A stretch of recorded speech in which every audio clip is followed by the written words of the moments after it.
खुशामदीद नाजरीन, आप देख रहे हैं हिंदुस्तान डेली के लिए मुंबई से ब्यूरो रिपोर्ट। नाजरीन, इससे पहले की खबरों में आगे बढ़े, आइए नजर डालते हैं आज की 3 बड़ी हेडलाइंस पर। आज से होगा विपक्षी दलों का मुंबई में मंथन। उद्धव बोले, भाजपा के पास सिर्फ एक ही चेहरा है। अस्पतालों में मरीज की भरमार, सर्दी बुखार के 959 व डेंगू के 742 मामले, मौसमी बीमारियों की चपेट में मुंबई। घरेलू रसोई गैस सिलेंडर की कीमत में कटौती पर विपक्ष ने उठाए सवाल। 100 माह की लूट, फिर 200 की छूट। देखा नाजरीन, ये थी आज तक की 3 बड़ी हेडलाइंस। अब बढ़ते हैं खबरों की जानिब।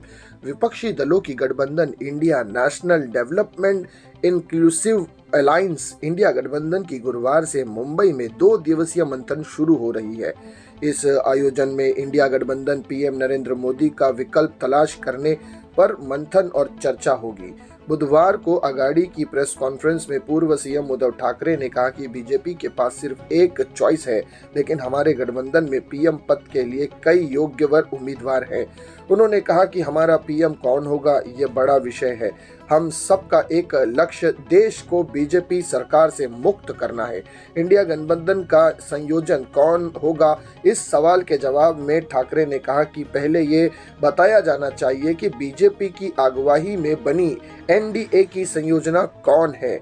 उद्धव ने बीजेपी पर करारा हमला करते हुए कहा कि उनके नेताओं के पहले बिल्किस बानो से राखी बंधवानी चाहिए। उन्होंने कहा कि मोदी सरकार ने मणिपुर की महिलाओं और महिला पहलवानों की अपेक्षा की है। महिलाओं की सुरक्षा की बात एक दिन नहीं होनी चाहिए। हमारा गठबंधन इसी तानाशाही और जुल्मेबाजी के खिलाफ है। वहीं अशोक चौहान ने कहा कि भारत को बचाना हमारी जिम्मेदारी है।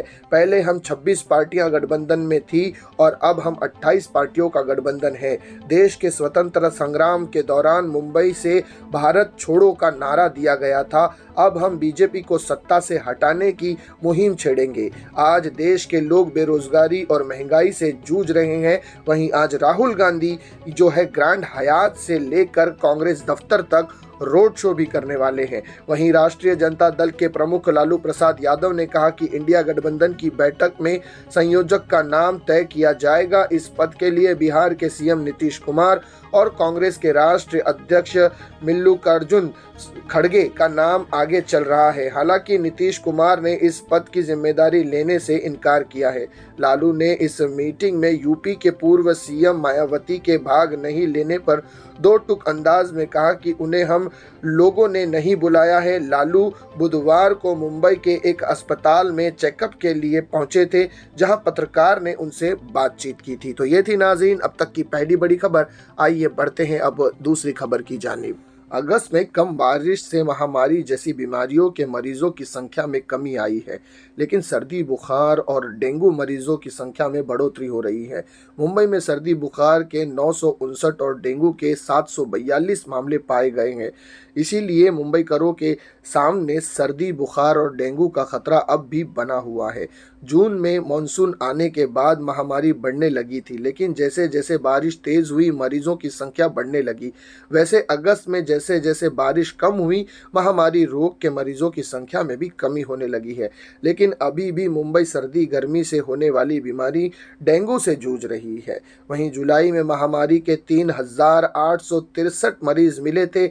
इसमें गैस्ट्रो, सर्दी बुखार, डेंगू और लेफ्टो के मरीज की संख्या अधिक थी। अगस्त में महामारी के मरीजों की संख्या में कमी आई है। मुंबई शहर मलेरिया और डेंगू की चपेट में है। आधिकारिक आंकड़े के अनुसार शहर में मलेरिया के मामले जुलाई में 721 से बढ़कर इस महीने 27 अगस्त तक 959 हो गए हैं, जो 33% की वृद्धि दर्शाता है। इसका मतलब है कि अगस्त में एक दिन में 35 मामले सामने आए हैं, जबकि पिछले महीने ये आंकड़ा 23 या डेंगू के मामले की संख्या भी जुलाई में 685 से बढ़कर इस महीने की समान अवधि में 742 हो गई है, जो 18% की वृद्धि है। हालांकि अधिकारी आंकड़ों से पता चलता है कि इस अवधि के दौरान लेप्टोस्पिरोसिस स्वाइन फ्लू, हेपेटाइटिस और गैस्ट्रोजिस्ट और चिकनगुनिया जैसी अन्य बीमारियों की घटनाओं में कमी आई है। नागरिक स्वास्थ्य विभाग ने मलेरिया और डेंगू के मामले में वृद्धि के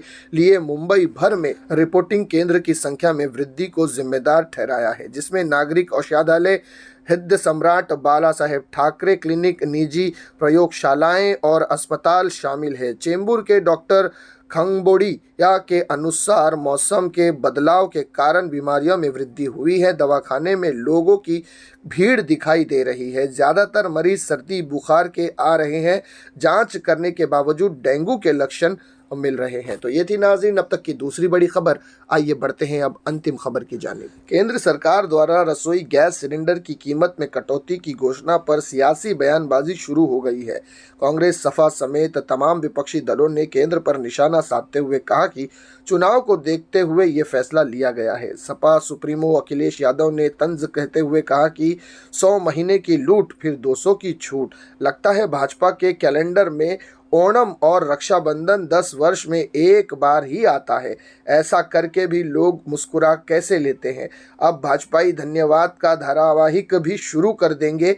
ये जनता के साथ सरासर धोखा है। कांग्रेस अध्यक्ष खड़गे ने लिखा, जब वोट लगे घटने तो चुनावी तोहफे लगे बंटने।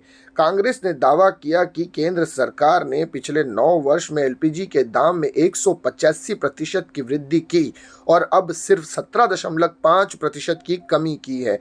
पार्टी प्रवक्ता और सोशल मीडिया विभाग की प्रमुख सुप्रिया श्रीनेत ने कहा कि इस सरकार ने ईंधन पर कर बढ़ाकर 30 लाख करोड़ की मुनाफाखोरी की है। खरीद की क्षमता के अनुसार दुनिया में सबसे महंगी रसोई गैस भारत में बिकती है। देश में रसोई गैस के दाम 2014 में 400 रुपये प्रति सिलेंडर थे, जो 2023 में 1140 रुपये हो गए थे। वहीं कांग्रेस के राष्ट्रीय महासचिव रणदीप सिंह सुरजेवाला ने एक बार फिर पीएम मोदी पर निशाना साधा है। गैस सिलेंडर के दाम कम किए जाने पर सुरजेवाला ने ट्वीट पर लिखा कि एलपीजी एल लूटो, पी प्रॉफिट कमाओ जी, गिफ्ट देने का नाटक करो। ये मोदी जी की एलपीजी योजना का कड़वा सच। पिछले 9.5 वर्ष में मोदी सरकार ने लगातार एलपीजी के दाम बढ़ाकर 31.37 करोड़ लोगों से लूटा। 8,33,000 करोड़ से ज्यादा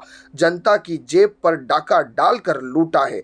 सुरजेवाला ने ट्वीट में आगे लिखा कि अकेली हमारी उज्जवल की बहनों से ही 2017 से अब तक 68.7 करोड़ से ज्यादा मुनाफा कमाकर लूट ली गई है ये सरकार की जानिब से। तो ये थी नाज़रीन अब तक की 3 बड़ी खबरें जिन पर तफसील से बात की गई। इसी तरह की खबरों के लिए हमारे चैनल को सब्सक्राइब कीजिएगा। मैं सिराज शेख हिंदुस्तान डेली से फिर मिलूंगा किसी अगली खबर के साथ। तब तक के लिए जय हिंद।